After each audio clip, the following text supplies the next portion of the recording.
sorry. That would be a little funny. But I've had to realize, like, making friends at this stage requires a lot more discernment. Wait, I talk about ponytail.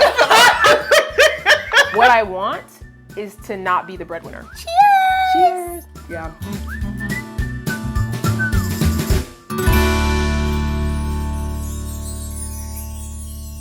Hey guys, welcome back to my channel. So, I've got another guest for you guys. Guys, I'm with Eni today. If you guys do not know who Eni is, she is Any Given Sunday on the interwebs. She's a content creator, former lawyer, beauty girly, wellness, hosting, Living my best life. just living her best life. I'm so excited. So funny enough, I asked my audience, I was like, who do you guys want me to talk to? And everyone was like, Eni. Oh my gosh. And I was like, I love yeah. that. This is like my first like collab type of things. But I love this already. I love it. I love it here. So guys, we are going to be cooking today, but specifically baking.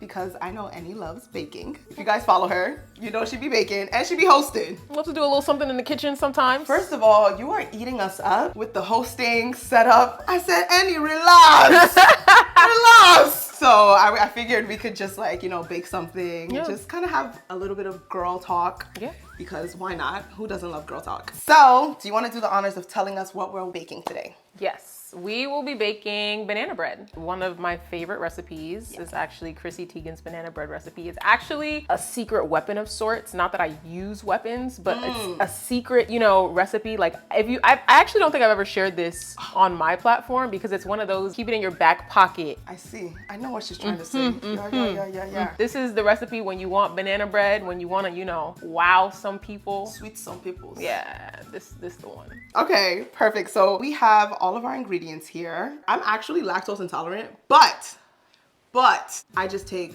pills.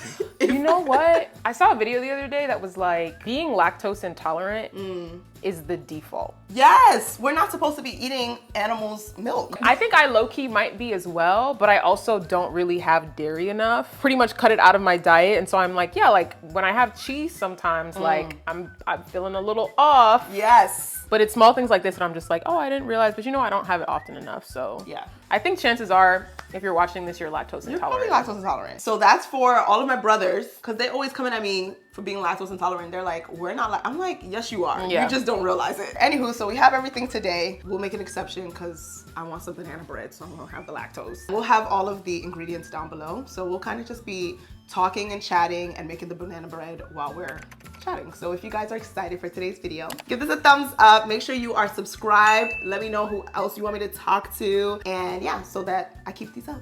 Okay, thanks. Okay guys, so we are trying to ripen these bananas. So we have 3 ripe bananas already that are like over ripe. Yeah.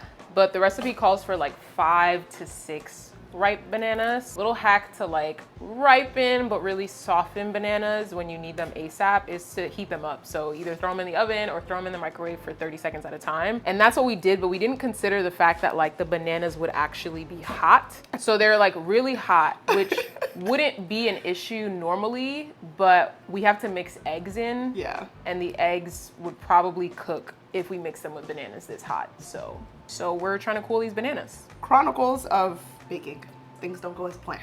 So we're gonna put them in the fridge and hopefully they cool down. A few minutes later. All right, let's get into it. Okay, so our flour. Gluten-free, because I don't know, I'm just trying to be better in life. I think we should start with the story of how we met. Yeah. People don't know, and I think it's a really fun fact. It is a fun fact. Was it freshman year? No. I think I was a sophomore. We're the same year. Yeah. Okay. Yeah. I feel like you grew up Yes. with someone who I went to school with. Yes. Someone in my blocking group went to high school. Yes, high school. And Chizi visited. I came for one of the weekends. Doing some party. It was some party. It was a party. It was a party. There are often a lot of parties. Yeah.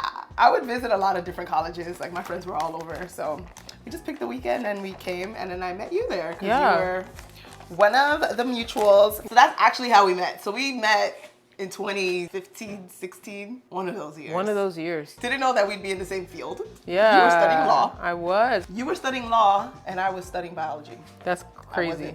I was planning on going to medical school. That's so funny. So life is very funny, and where you end up, sometimes you just never know. You never know. You never know. Speaking of school journeys and what we studied, so obviously, guys, Eni went to law school, and you went on to actually become a lawyer. Oh my gosh, yeah. Took the bar and everything, passed, did that. That was life, and it was not fun. It was actually not fun. I just went to school during the pandemic. So like, I started law school in 2019. So pandemic hit like middle of my first year. Oh, wow. All of my second year was impacted. We were virtual my whole entire second year. And then like third year, we were back on campus, but it was like no social, like it was still like, you know, when you just got back to school after COVID, you're still wearing masks. You still can't gather. You still can't have like events, and not even just about social events, but like, I'd never stepped foot in a courtroom in law school. Did that upset you? Like, did you feel like you kind of missed out? Yeah, I do feel like I missed out. People say they go to law school for whatever reason that will get them into law school. I'm not saying that my reason wasn't genuine,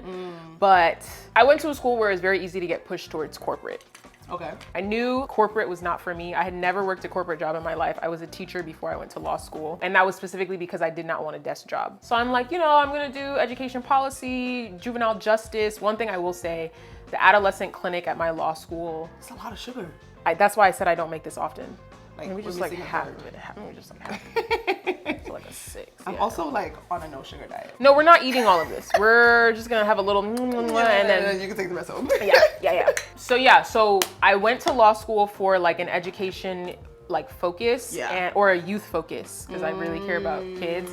And they stopped the adolescent clinic.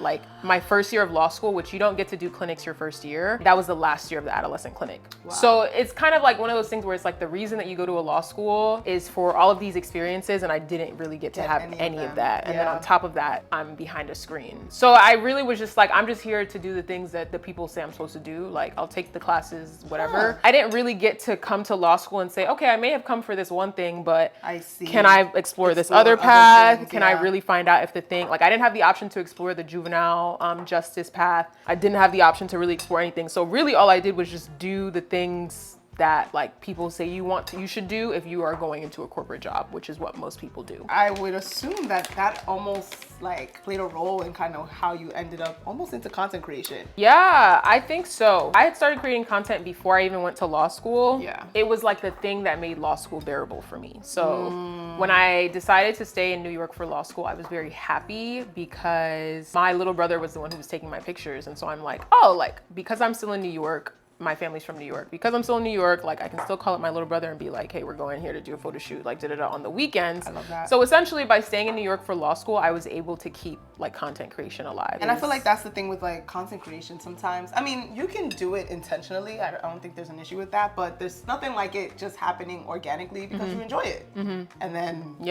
life happens. And life did indeed happen.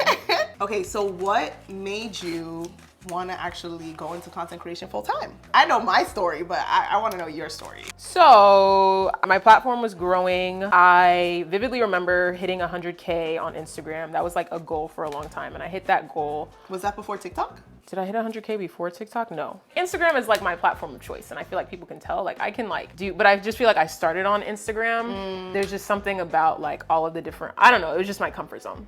So TikTok, I might have hit like 100K at some point. Like, it's the fact that she didn't care about TikTok. Meanwhile, I feel like TikTok was what blew up. Yeah, TikTok is what blew up. It's what blew you up. TikTok is, but for me, like mentally, like it was just like that Instagram, like 100K was like what I wanted. And I hit that a few weeks before I started my job in October 2022. I did all the things. I studied for the bar. I passed the bar on the first try. Truly by the grace of God, because I'm not gonna lie, I was doing way too much. But you were balancing basically a double life. Yeah, and I was really nervous because I was like, if I don't pass the bar exam, I'm gonna resent influencing, and I don't want to. I don't think I'm gonna be able to do it the same way. Wow. Everything about it was just really public. Like that's the risk. Like I didn't know if I was gonna pass. Well, you know, I had faith that I would pass it up, but like if I didn't, like everybody would know. So did you feel pressure? Yeah, I felt a little pressure. Like, wow. You know when the results drop, like you know all that stuff, and it's like if I were silent on the day that results dropped. Sorry.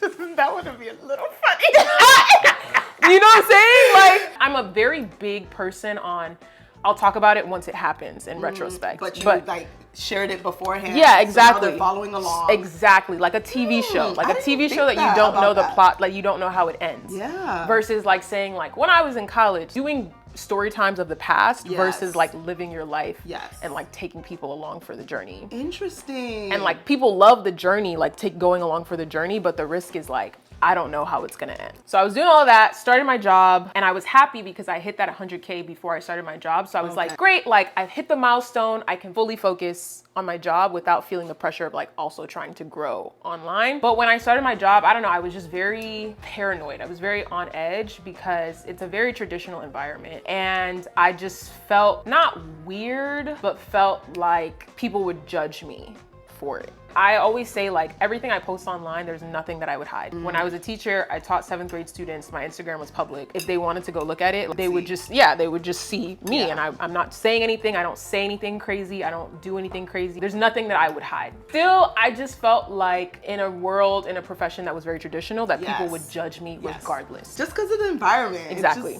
Everyone's uptight. Exactly. That impacted just like my ability to like form relationships. Funny enough, there was another content creator who worked at the same place, who was starting at the same time as me. Oh, wow. And she, on her first day of work, like made a TikTok video saying like, this is my last TikTok video. It's time for me to focus on.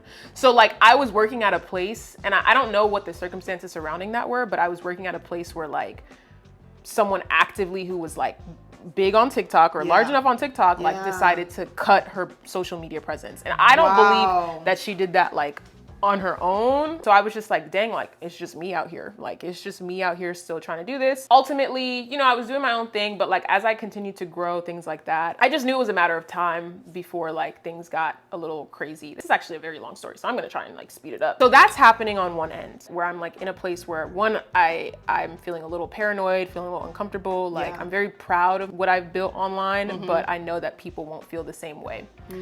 On the back end, like on a personal level, I did not like my job. I'm not gonna say I hated it, but I was not interested in what I was doing. I never wanted to do corporate. So you were in a place you just didn't want to be. Wanted to do corporate. And I'm the type of person, like I'm not gonna be like, oh, I don't wanna work, like I want, you know, soft life. Like I love that, but I'm the proponent of like the soft life that I work hard for. If it's something that I am passionate about, you will not be able to get me to stop talking about it, to stop working on it, to stop whatever. So it's like, I like work, but if I don't like what's in front of me, I'm really not gonna like it. I'm the same way. No, truly. I'm the same way. I just can't do things I don't enjoy. And maybe that's a form of privilege. I think it's a blessing, honestly, because it really helps you figure out like, okay, we don't wanna do this. Yeah, because your spirit knows. Exactly. So I was at that place and I told myself like, all right, 2-3 years, like I'm just gonna... 2-3. No. That was what I said in the beginning, right? Because most people, when they go to these corporate firms, there's a trajectory. Yeah. Do the 2-3 years, you know, you figure that stuff out, and then you go and you either pivot in-house, work for the government, you start to do the things that you actually want to do. And then I was like, dang, like 3 years might look like 2, like 2 might look like 1.5. And then I vividly remember, I have a classmate of mine from law school, and he went to clerk after law school immediately. Some people work for judges. That's what clerking is. And then like one day on Twitter, like he like shared that he like was now like an adjunct professor like at some university near where he was based for this clerkship. We graduated the same year. I know comparison is not like the thing, and I wasn't like comparing myself to him. Yeah. But in my mind, I was just like, this doesn't make any sense. Like this is not something we're supposed to be doing straight out of law school. I think he had like other degrees as well, like an education degree. So to be an adjunct, be like you get a I don't know. This is the type of thing where it's like you get a PhD or you know something. I mean, I think he had like other degrees from the education school, but all of that is to say like you don't just graduate law school and like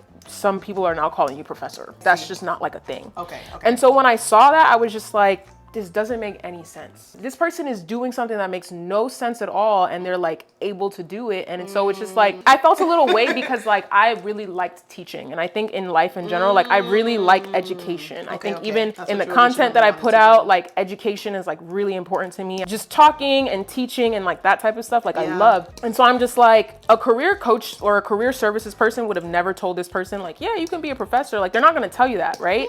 But he's doing it. And so for me, I hit up my my friend, I vividly remember, I was just like, this makes no sense. How long would you give yourself to start doing the things you actually want to do? Because this person is doing something that sounds like it's a great match for him, and it makes no sense how he got there, and he's doing it. And at that point, I was just like, I said I was gonna stay at this job for 2 years, 1.5. Now I'm like, I need to find a way to get out as soon as possible. Like, I don't need to be here if I don't want to be here. There are gonna be plenty of people constantly telling me, no, you have to do it this way, you have to do it that way, and I'm just like, I actually don't. So that situation made you realize I don't actually have to go down this path and do it this exact way. There's actually more options in life. Exactly.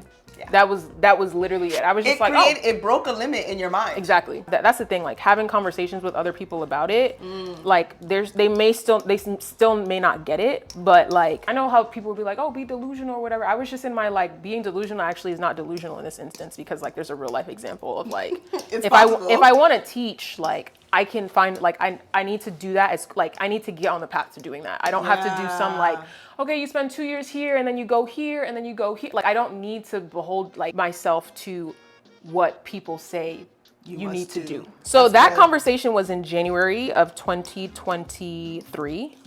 And March 2023, the day after my 28th birthday. So that's I say that back end story to mention that, like, I was already trying to figure out how to get out as soon as possible. And when I went into the job, my concern was that up until that point in life, things ended for me without me needing to leave or end them. So this is the first time you have to make a decision to leave something. Exactly. So I was like, dang, like, am I gonna be able to, there's no like, okay, you quit in June because the year is over. It's like, when people leave, they leave when they say it's time. And I think this also has to do with you also being out of school now, and just how the world opens up and it's almost limitless. Now you have to make decisions of when to end something. Yeah. The funny thing is, I don't think I would have made that decision to leave if I got called into a meeting and yeah, all of a sudden my social media is an issue. Well, look at God. Look at God.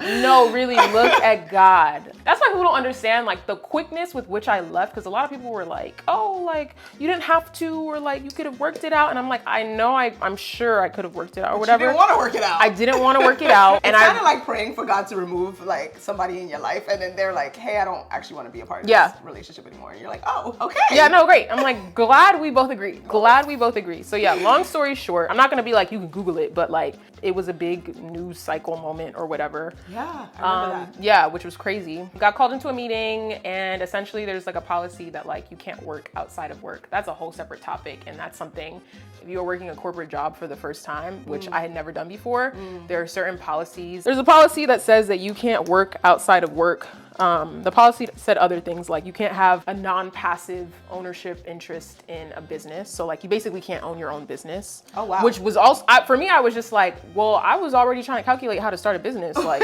so this is really not gonna work. I was like, oh, this is not even about the influencing. This is the opposite of what I'm trying to do. You don't have the same values. No, exactly. That happened, and immediately when she said that, like when she was like, you have to stop like working with brands, was what it was. She was like, you have to stop working with brands outside of work. In my mind, my first thought was, dang, it's really time. Like, this is it. I have to quit this job. And then like other things were said in the meeting, like, and you know, I don't really think it's professionally compatible. It looks like it takes up a lot of time. So it's, to me, that also signaled like, this is not just about the sponsored deals.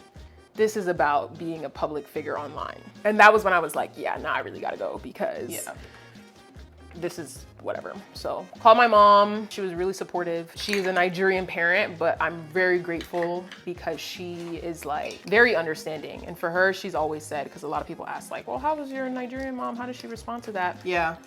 And for her, she was like, when you called me, the first thing you said was, I need to quit my job. You didn't say, I don't know what to do. You didn't say whatever. She said, you came to me with your conclusion, and I felt like you had your mind made up, and all I needed to do was support you. Yeah, and I think that just comes with knowing me. Like, my mom is the type of person where she knows that like, I don't make decisions irrationally. I don't make impulsive decisions. And she also didn't really agree with the policy. Like, she was just like, well, this is a level of control that they're trying to exert over you that I don't really like. And I'm like, yeah, I don't really like that either. I feel like that's gonna have to low-key change, especially just with the day and age that we live in. Most people can't even survive off of one salary. That's why when I mentioned the first generation corporate thing, I'm just like, some people grew up with parents that had to work multiple jobs. Yeah. Like, it's not even about like us trying to, you know, be, that's what I'm just like, I'm like, so you're going from you have to work multiple jobs to like this can be your only source of income.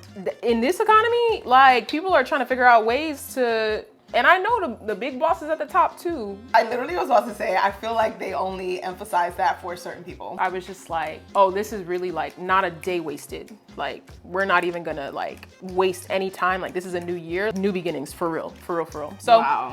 Yeah, I left, and that was how I became a full-time content creator. The summer before I started the job, between taking the bar and starting the job, I technically was operating as a full-time content creator. So I had that experience. I knew that I could like sustain myself. I was fine. Like there was no question about being able to do it and being able to sustain myself. Like I was actually fine. And so that was also what helped. So at this point, you're essentially like, I assume, getting brand deals. Yes. Getting income from all yes, of that. Consistent. I had actually just signed like the largest brand deal that I had by that time, like a month before. Before you quit? Yes. Okay. So a month before I quit, So like, it was like a year-long deal. So in my mind, I was just like, the money was making sense. I was like, not y'all trying to have me give up this big old bag. And that's the thing. I feel like people it's a generational divide. Like I feel like the corporate spaces or the people who have worked the one job for 40 years, like don't know that like this is not chump change that people are dealing with in this industry. Like, and so I think when you have the meeting, it might have come off as one of those things like, oh, we'll nip it in the bud. We'll tell her she got to stop the little side hustle and like whatever. But it's like not so little. I was like, the side hustle was giving main hustle money. Okay, so that makes sense. Like it seems like everything just aligned. Exactly. Also, the money was aligning. Yes, literally everything aligned. And I feel like once the money specifically aligns, even though I think you probably would have left, I'm sure that helped. Yeah, it did. Yeah, I was thinking about when I went full time and like the money was not making sense, and I still did it. It was literally a leap of faith, but I love that. Yeah, I love that. I'm gonna add these eggs in. All right, eggs, please.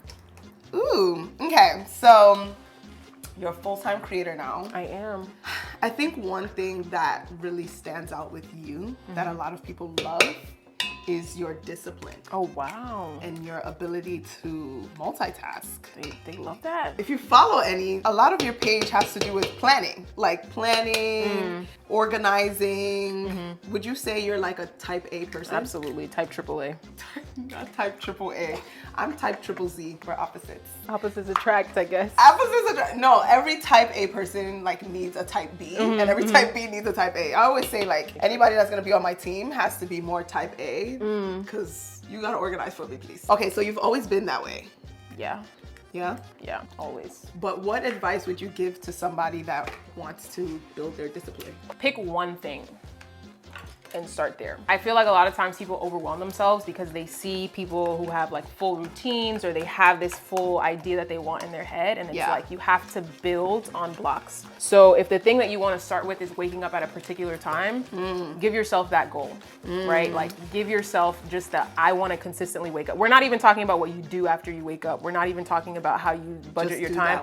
Just do the one thing, right? Good. So it could be like at this particular time, it might help if you attach it to a time, because like then it's like you have some sort of built-in accountability, right? Because you could be like, I want to go on a walk, and if you don't attach, like every day I want to go on a walk, and you don't attach it to a certain time, it might be hard to maintain that level of consistency because there's no structure. Pick one thing. Like every morning at 7, I want to have a cup of tea. Every morning at 6:30, I want to sit and read 10 pages of a book. I pick one thing. I like that, and I feel like I'm in therapy. I love therapy. My therapist always says that. She's like, if you're gonna try and change a routine, don't try and change 30 million things, just pick one. So, okay, that's good. Yeah. I love that. So anybody out there that you're trying to change your life and build more discipline, just pick one thing. Pick one thing. I feel like time management and discipline like go hand in hand. Start to generally pay attention to how long it takes you to do things. Ooh-wee. Time yourself. No, really, because we throw ourselves off when we're like, I'm gonna do da-da-da-da-da, and it's like the thing that you thought would take 30 minutes took 2 hours, and then you're now hard on yourself because you're like, I didn't do everything. And if you just generally got the understanding that like, it generally takes me 2 hours to do this task, you're then able to like create some sort of system or structure that makes sense for you. you can still be disciplined. Being disciplined doesn't mean like you're getting 10 things done every single day or whatever. Do the thing that you say you're going to do. So one of my mentors says like it builds like self-equity with yourself because now you can trust yourself because you did the thing that you said you're gonna do. Yeah. I love that. I would assume you apply this to content creation too. Yeah. So what is your day like? My days. So really, now that I think about it, like I feel like my unit of measurement are weeks. Weeks. Yes. Because like my days aren't necessarily gonna look the same, but like on Sunday, I'll look ahead at my week. And so if it's an event heavy week, for example, like I may not be getting a lot of filming, or I may not like, or if it's a sponsored content heavy week that I have to film a lot, like maybe I shouldn't be going places. Like maybe I shouldn't really. I shouldn't do that. Yeah, maybe I need to sit down and like buckle down and like do that and then like keep it at home or whatever. But I will say like on any given day, routine in the morning starts off the same. So I wake up, read my Bible, do my daily devotional, then I go to the gym. By the time I come back, like the sun is about to rise. So like I just enjoy the sunrise. So what time are you waking up? I wake up at 5. Let's give him Proverbs 31. But I do go to bed like at 10. And that's another thing. It's like, Do I put all of it at the same time? yeah, well, you can do it gradually, yeah. It kind of reminds me of fufu. Low key, that's what it's looking like. Okay, so you go to bed generally early. Yeah, generally at 10. 10 to 5 will give me like 7 hours, I think, if the math is right. That's another thing, sleep. I can't play about the sleep, because you know why? Sleep just like relates to everything. Skin, it's all of those things. So I'm just like, I'm gonna actually prioritize sleep. And I didn't do that until like this stage in life, because law school, there was no sleep. Sleep is a privilege. Sleep is really a privilege. Sleep is actually a privilege. Like in college, No sleep. No sleep, especially because I also wanted to go and be gallivanting that night. I was gonna say, some of it is because we had work and some of it was because I just wanted to live life. Yeah, so wake up 5, do my whole morning routine. Workout, sun's out. Yeah, workout, sun's out, journal. Oh. Yeah, so my new goal is to write every single day. Because before I, journal when I'm in the mood or whatever, but I'm like, I want to actually make it. Write, like I want to. And it doesn't mean like, it's just like put pen to paper and write. What are you writing about? My journal entries, like it'll be my journal entries. I might write about how I feel. I might write about what I'm experiencing in life. I might make up a story and get creative and like write a short story. Like I might just like write something. I have a lot of thoughts often. As you should. Reading and writing used to be like a daily practice in some way. I'm not saying that everything that we did in school needs to be done every single day for life. Yeah. But there was something about it that I just want to feel like I'm still learning. Like I want to feel like I'm still exercising my faculties. After college and after just school, you have to now be intentional about those things. Yeah. If not, you actually won't use your brain. No, truly. Especially like with the line of work that we're in, you don't really have to use your brain like that. You really don't. It's kind of crazy. So I love that. I love that you're like, wait, I want to actually keep reading and writing. Yeah, I want to take classes. I want to learn new languages. I want to, just learn new skills. Like I just want to be a student of life. So do that, and then I might log on for work, check emails, respond to emails. I try and do that honestly before 9, because there's something about feeling like you've got it. I'm ahead, and like by the time this person logs on to see stuff, like there'll be stuff there so that while I'm working on other things, like I can work on something and then come back and address whatever reply that they have. So it's kind of like get an email to them, send my emails off usually between 8 and 9, and then like around 9 I might start working on filming, I might start working on brainstorming, I might start like just doing something related to content or sponsored content, of course. And then,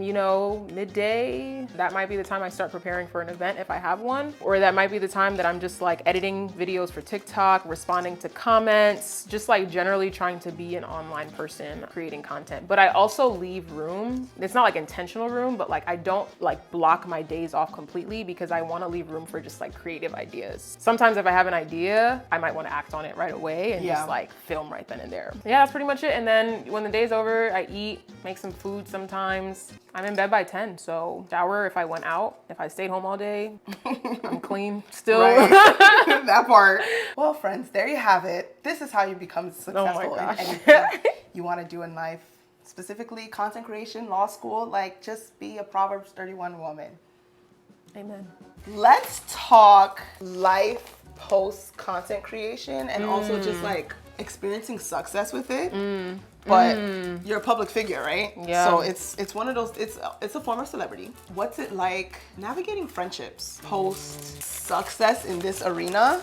And then also just in general, because I feel like we're also in a stage of our lives where we're adults, like actual adults. So navigating friendships as a public friends are important. And the way that I've navigated, or the way that I've experienced friendship in life, I want to say it's been different, but not really, because I feel like we have this impression of friendship as like very group oriented, based on like TV shows and like, you know, high school. The TV and movies just make it seem like they're always groups, and that's just because it's easier to write a script with a set group. Like that's just what it is. Ooh, I love this. And that's not how I've experienced friendship in life. I would say that the friends that I have, the only time I was in a friend group was like in college, and that was like the circumstances forced it. I mentioned like Harvard, like made you do that. But I feel like the different places in life that I've been, I've picked up like 1 to 2 close friends along the way. And so it's been like whenever I talk to my friends, I'll be like, oh, my college friend, or like my law school bestie, like my church friend, or like my, you know, things like that. Like it's like I have this person that I'm close with from this section or category or just phase of my life. Same. And so like part of me felt like a ways about that for a long time, because I'm just like, dang, like I can't make friends, or like I don't have a friend group. It's the dilemma of like when I want to do something, like my friends are either all over the country or they don't know each other, or all of those things. But one, I've been proven time and time again that like it literally does not matter. Like one year my friends just like all managed to come together and like surprise me, and I was just like so baffled, because I'm like, I don't even think you guys have ever met before, and you just like managed to figure it out and like come together. Like I love that. No, truly. Is this big enough? Small enough? I think it is. Okay. It's gonna melt anyway, right? Kinda? I would say leave these 2 bars, like when you chop them, leave them, because I like to put them on the top. Okay. The way my friends like really like rally for me in the time in the weeks after I announced that I quit my job was like, whoa, because like it was a very public moment. It was my first, like I would say, like real viral moment. Like I was on the Shade Room, there were Reddit pages, like people are talking. And so like my friends are like, who know the real story and know the real tea, are like, you know, like wanting to defend me. But that was the first moment where I had a realization that like, oh, being a public figure like impacts my friends as well. Like, and I never would have thought about it that way. They really like were truly there for me. Like I was able to tell them, it's not like my business was out there. Like it's not like anybody was like, oh, let me tell you what really happened. Like I felt like I had people who I could trust. I had people who were there for me, and I had people who would defend me if need be. And so for me, I was like, oh, that's all that matters. It doesn't need to be a crystal group. It doesn't need to be whatever. I have been reflecting, and I think it's a little bit challenging to make new friends based on where I am. And I've even had friends like, when I share like certain experiences, they'll call out to me like, you don't know the motives of this person. And like me and my mindset where I'm like, oh, who am I? Like, you know, nobody. Like I'm still in my mind, I'm just small time creator type thing. And like my friends are like, do you like know why? I feel like you're actually speaking my life. But no, like so like I always assume best intentions and I want to believe it. Yeah. But I also forget that, because here's the thing. To me, I'm like, what could I possibly give you? Like, what do, like, you know, I'm like, why would you have I'm not gonna say I'm nobody, but I'm just like, girl, like, I'm not, what?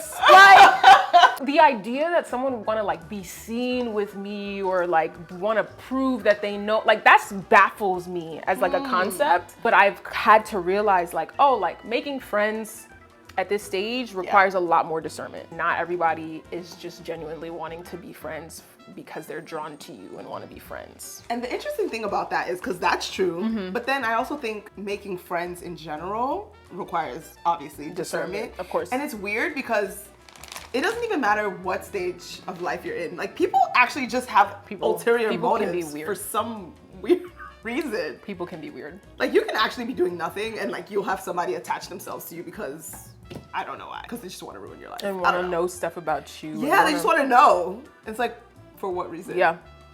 So, okay. So that's to say that like, I'm not in my no new friends era, but I might be in my no new close friends. I'm a lot more mindful, even though I don't want to be, like I don't want to think that anyone is trying to, you know, has weird motives or whatever, and not even weird, just like not genuine. It's tough, because you really actually just never know. Yeah. And you know how it is when people like interact with you and then see that you have a certain number of followers and they're like, oh. Yeah, and then they change. Exactly. So naturally, we know about friendships. What about dating? Oh, we're going there. What about dating? Tell us the tea. How is it when it comes to dating as a public figure and having social media? Man, yeah, that's tough. I feel like, I'm listening. That's tough. tough. Put words in your mouth. That's tough. That's tough. That's tough. The reason it's tough. Why is it tough, Eni? Okay, there are layers. So I'm gonna maybe mention one. The layer is the getting to know you piece. The other layer is the intimidation piece. Cool. So the getting to know you piece, that's the issue, is I feel like a lot of times, not a lot of times, the easy solution is to give people numbers instead of social media. And the reason that I prefer that is because you can get a lot of information about me from following my social media. Yeah.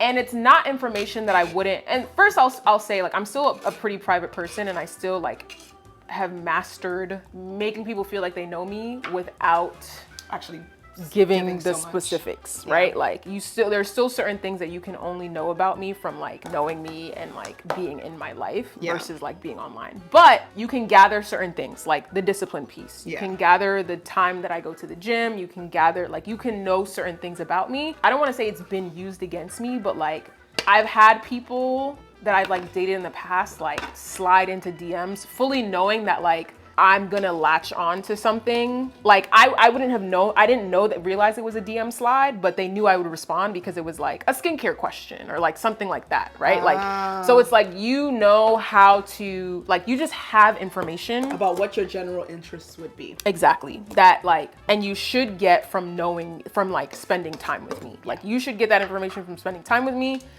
You are not like an audience. You're not my audience. You're not like, I don't make content for men, number one. Yeah. And so it's like, if you want to date me, I don't really like the idea of having access to that much information about me. Ooh, child. But then it's like, at the same time, can you control that? No, I absolutely can't control that. It's just a woe of mine, right? Like the woe, and it's not just like, oh, you have access to the information about me. It's in the context of, and I don't have that same level of information about you. Yes. So it feels like there's an imbalance. Yes, it's not fair. It feels like there's an imbalance. I'm getting to know you while you're already like light years ahead.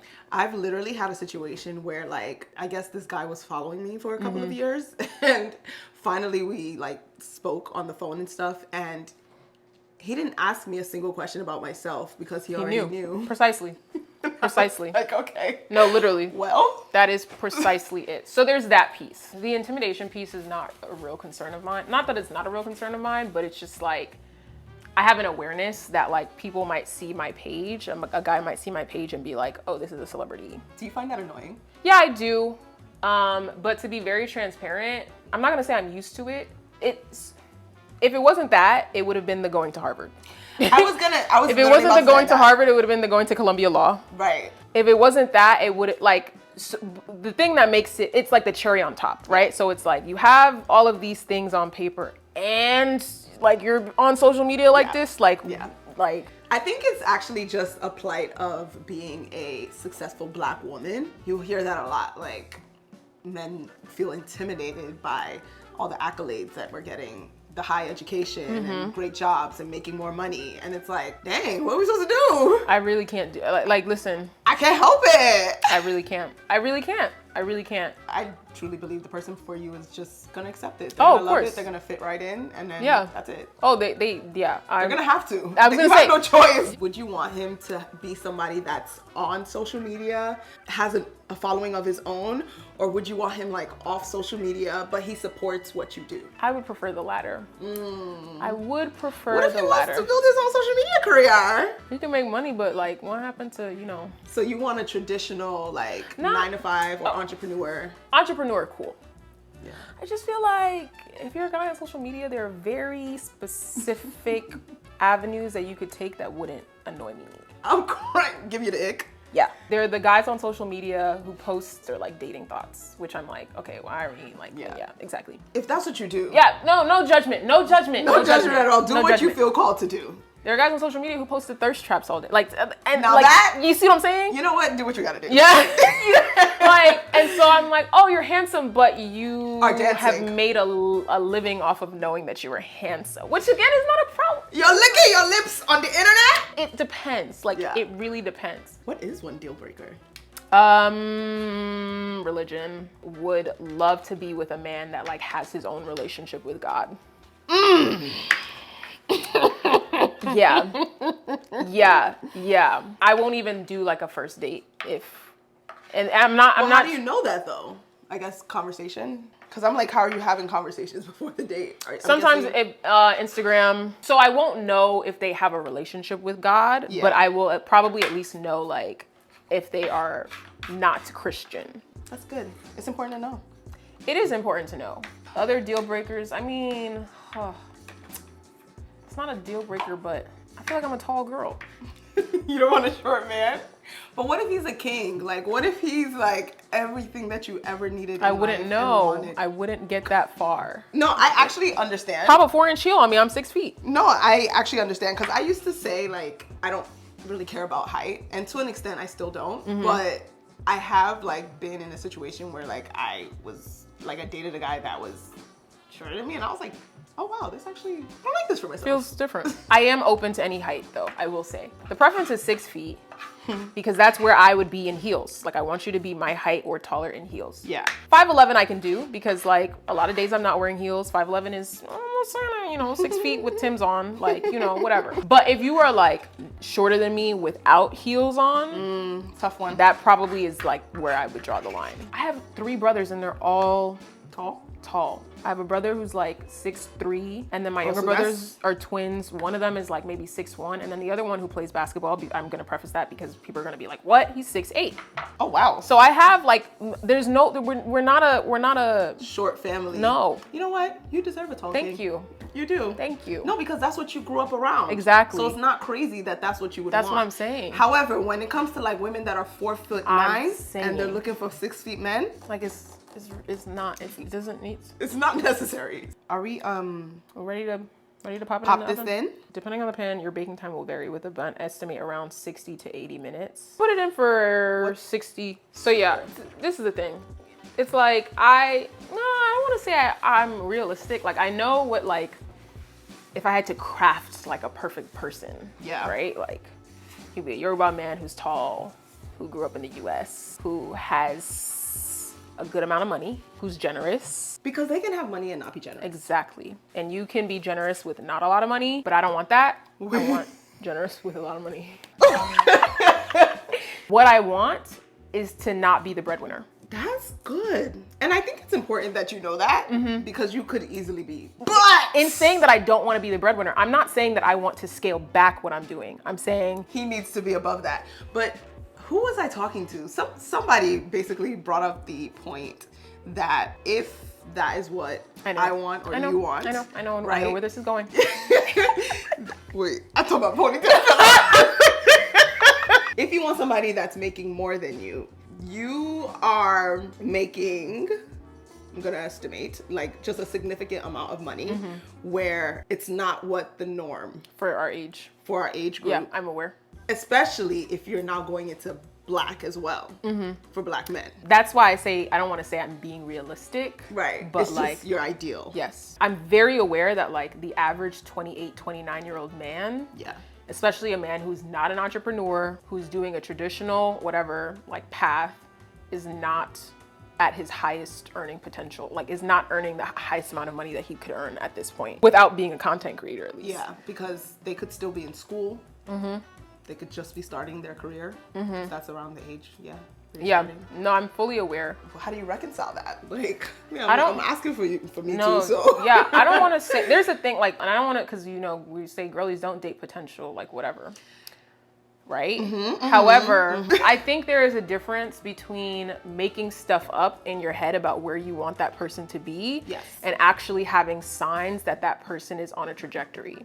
So someone who just, maybe matched into a neurosurgery residency, you are not making money at all right now. Like, or maybe they're making some, whatever. Just a little bit. But being a neurosurgeon is one of the highest paying specialties. Don't ask me how I know that. If you date a neurosurgery resident, you're like, that's not like, oh, I'm dating potential. It's like, no, you They're are on the actively path. within 5, 6, 7 years, like you're gonna be doing something. You can tell when someone like, are you a person who has ideas? Do you act on the ideas that you have, or do you sit and play video games all day? It's really more so about like your disposition towards life, how you go about getting the things that you want. Yeah.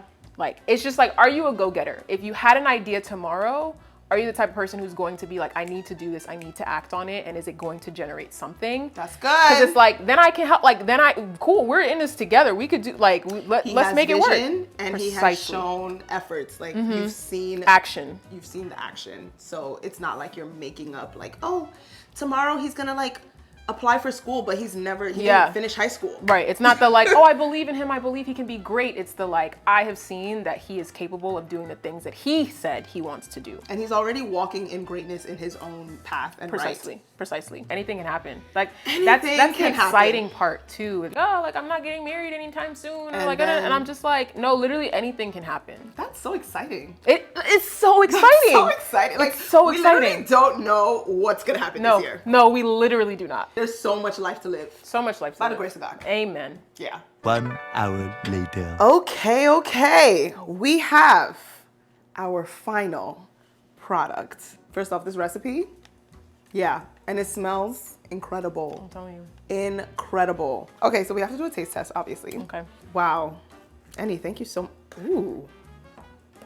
Ooh. My.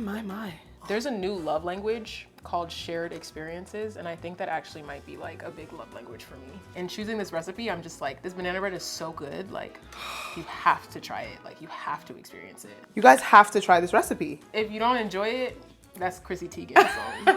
Imagine. No, it's like bananas. I love bananas and there's sugar, so why wouldn't I like it? All right. Cheers! Oh, you took a big old. No, you're fine. Let me revise that. No, you're good. Okay. Okay.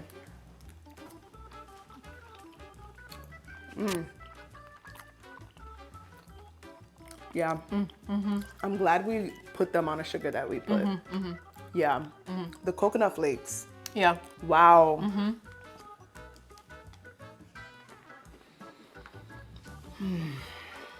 With some milk, You see what I'm saying? There has to be ice cream, some dairy.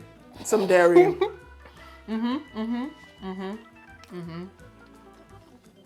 This is a great recipe. Wow. Wow. It catches people off guard with the pudding and the coconut flakes. You're just like, what's going on? But It's the inside. It's so moist. that's the pudding. This was so lovely. Oh. Now I have something. Yeah, secret weapon. I have something up my sleeve. What's one thing that you want to leave the audience with when it comes to, let's say they're on a path where they think they have to go one way? What advice would you give them based off of your experience? I feel like a big thing I would say, because a lot of times people are concerned with outside perception and pressure. You are the one that's living your life. Like at the end of the day, you are the one that deals with the consequences of your actions or the rewards of your efforts. If you have something that you feel is going to just improve, make you more satisfied with your life, make you happier with your life, you are the only one who is going to experience that for you. And I think everyone deserves to experience that. And so like, you have to at some point put aside like what the parents want, what you think other people want to see from you and all of those things. Like you are the one who is living the life that you were living. And this is the one life. Like this is it. Like life is underway. Each day I'm just like, oh, like this is life. Like one more day has passed. Like this is it. I think it's like really important to internalize like this is your life. It is happening. And so like really think about what would make you happy and pursue that. I love that. Yeah. Aw, Eni. Oh, Chizzy, thank you so much. Oh my gosh, for this was so much fun. coming into my home and like thank having you. just great conversation. I feel like people will take a lot from this. And also I'm just like really proud of you. Oh, thank you. Yeah, I'm really proud of you. I see you, girl. It's amazing to watch your journey. And I'm Thank just you. like, This go is on so ahead, girl. surreal. I'm like here with Chizi. I'm like, I remember when we met and I was like, it was outside. What do you have coming up? What are we looking forward to? Where should we follow you? Yeah, me, I'm just, you know, in the like building and the brand building phase. So I'm just trying to be consistent on my platforms. You can find me on TikTok and on Instagram at Any Given Sunday, ENI Given Sunday. You know, I've been doing a little something on YouTube these days too. Oh, really? Yeah, I'm trying to be a little bit more consistent. I'm trying to have fun. I'm trying to, you know, take the pressure off of being on social media. So if you feel like it, you can check out my YouTube channel. Sometimes I say some things there too. So you can search Any Given Sunday there too. I'll come up. I love that. So I'll have her information down below so you guys can open up the description box so you can follow Eni along her journey. I'm eating. Girl, eat up, because I'm about to, honestly, you need to take this home because I mean, I'm on a diet. Well, thank you, sis. Thank you. Mm. This was so fun. All right, see you guys. Bye. Bye.